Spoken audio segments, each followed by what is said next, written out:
سی C D اہلکار کی firing سے چکوال میں بچی کی ہلاکت کیسے ہوئی اور کیا اہلکار نے ایس او پیز پر عمل نہیں کیا تھا؟ اس کے پاس دو آپشنز تھیں. یہ جو فیملی ہوسٹیج بنی ہوئی تھی، پازیٹیو آئیڈینٹیفیکیشن آف ٹارگیٹ ہو، جو کہ اس نے نہیں کی. شامر صاحب یہ بتائیے گا، ایک افسوسناک واقعہ ہے، آسٹریلین نیشنل فیملی ہے، پاکستان آتی ہے اور ان کی گاڑی کے اوپر سی سی ڈی کا اہلکار فائرنگ کر دیتا ہے. کیوں کی تھی اس نے فائرنگ؟ دیکھیں جی، 10 اور 11 جون کی درمیانی رات کو ایک بہت ہی سیڈ انسیڈنٹ پیش آیا ہے، جس میں ایک خاتون بچی کی 9 ایئرز اولڈ بچی کی ڈیتھ ہوئی ہے. ہم اس انسیڈنٹ پر اس فیملی کے ساتھ دکھ میں برابر کے شریک ہیں. یہ انسیڈنٹ اس طرح پیش آیا جی، سی سی ڈی پولیس اسٹیشن اٹک کے باہر ایک آرمڈ رابری ہو رہی تھی، جہاں پر 2 ڈاکوؤں نے ایک فیملی کو گن پوائنٹ پر ہوسٹیج بنایا ہوا تھا.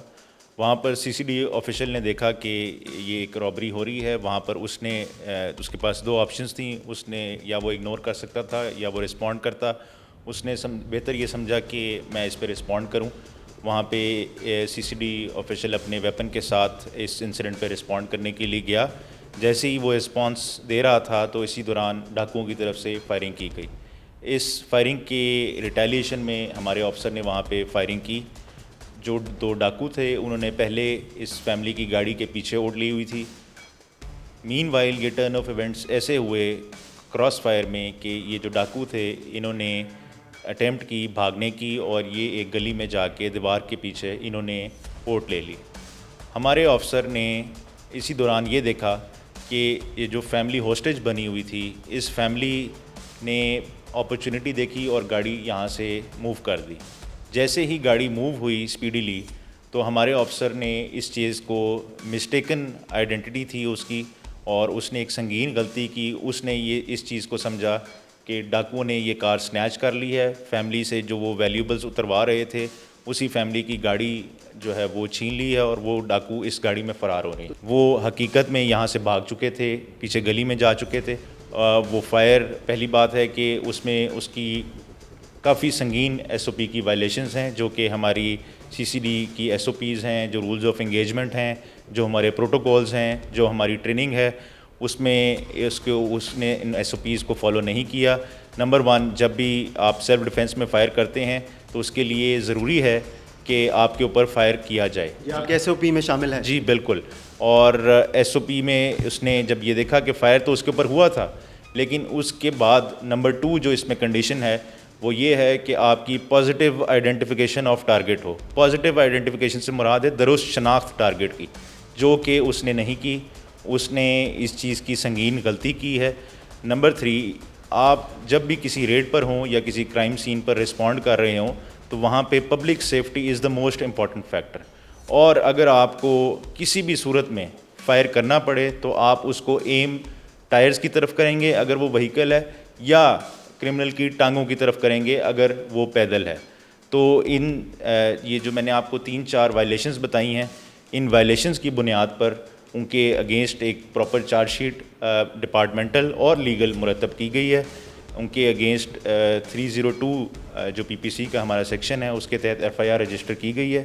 ان کو اریسٹ کر لیا گیا ہے، ان کو جوڈیشل کسٹڈی میں بھیج دیا گیا ہے after completion of due procedures اور انویسٹیگیشن. یہ بھی بتائیے گا، 2 ڈاکو جو اس فیملی کے ساتھ واردات کر رہے تھے، ان کو ہلاک کر دیا مبینہ پولیس مقابلے میں؟ وہ جو 2 ڈاکو ہیں ان کا مقابلہ ہوا ہے اٹک میں سی سی ڈی اور سی سی ڈی گجرانوالہ کی ٹیمز کے ساتھ. وہ علیحدہ علیحدہ جگہ پہ ان کا مقابلہ ہوا اور ان کو نیوٹرلائز کر دیا گیا. اس کے اوپر کوئی جے آئی ٹی بھی تشکیل دی ہے؟ جی بالکل، اس میں ایک ایس آئی ٹی تشکیل دے دی گئی ہے. اس میں پولیس کے، ہمارے سی سی ڈی کے سینئر آفسرز شامل ہیں. اس میں لیگل برانچ کے ہمارے بہت کمپیٹنٹ آفسرز شامل ہیں. اس کے علاوہ جو انویسٹیگیٹو اسکلز رکھنے والے جو موسٹ پروفیشنل اور کمپیٹنٹ آفسرز ہیں ان کو شامل کیا گیا ہے. فیملی آسٹریلیا سے پاکستان کب آئی تھی؟ کب اس نے واپس جانا تھا؟ اور ان کے لیے تو بہت بڑا لاس ہوا ہے، تو وہ کیسے پورا ہوگا؟ ہم اس چیز کو انشور کریں گے. یہ سب سے پہلے پاکستانی شہری ہیں. ہر پاکستانی شہری کی جان مال کی حفاظت کرنا ہماری ذمہ داری ہے. یہ ایک irreparable لاس ہے. ہم اس پہ بہت سیڈ ہیں اور ان کے ساتھ دکھ میں برابر کے شریک ہیں. ہم اس چیز کو، اس لاس کو کسی صورت ریپیئر تو نہیں کر سکتے، لیکن ہم انشور کریں گے کہ میرٹ بیسڈ انویسٹیگیشن، ایک ٹرانسپیرنٹ انویسٹیگیشن، اور انویسٹیگیشن کے تمام پروسیس، تمام پروسیجرز میں اس فیملی کو انگیج رکھا جائے.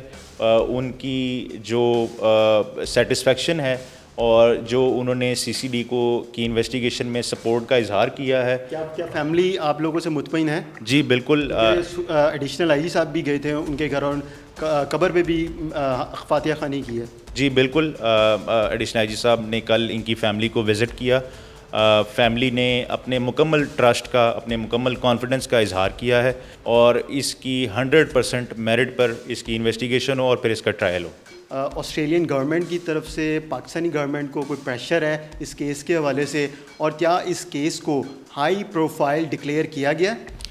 یہ کیس سی سی ڈی نے اس کو خود as a high profile case treat کیا ہے. اس کیس میں سی سی ڈی نے اپنی جو ذمہ داری ہے وہ مکمل طور پر نبھائی ہے، اور اپنی اکاؤنٹیبلٹی اور اپنے آپ کو ٹرانسپیرنٹ ادارے کے طور پر رکھنے کی کوشش کی ہے. اس میں کسی قسم کا پریشر کی وجہ سے یا کسی اور کوارٹرز کی وجہ سے سی سی ڈی بالکل نہیں. اس میں سی سی ڈی اپنی ذمہ داری خود ادا کر رہی ہے، اور جیسے کہ میں نے بتایا کہ ایسے انسیڈنٹس میں چیزوں کو انڈر دا کارپیٹ رکھنے کی جو بات ہے وہ بالکل ہرگز نہیں ہوگی. اس میں ہم انشور کریں گے کہ میرٹ بیسڈ انویسٹیگیشن ہو، ٹرانسپیرنٹ پروسیس ہو، اور ٹرانسپیرنٹ پروسیجرز اور ٹرائل کے تحت اس کیس کو منطقی انجام تک پہنچایا جائے. بچی کے والد اور اس کا بھائی، ان کی طبیعت بہتر ہے؟ ان کو کتنی گولیاں لگی تھی؟ جی بالکل. دونوں جو ہیں وہ اسٹیبل کنڈیشن میں ہیں. ہماری سی سی ڈی چکوال کی جو ٹیمز ہیں وہ کانسٹنٹلی ان ٹچ ہیں ان کے ساتھ، اور ان کو ہر لمحے میں سپورٹ دی جا رہی ہے.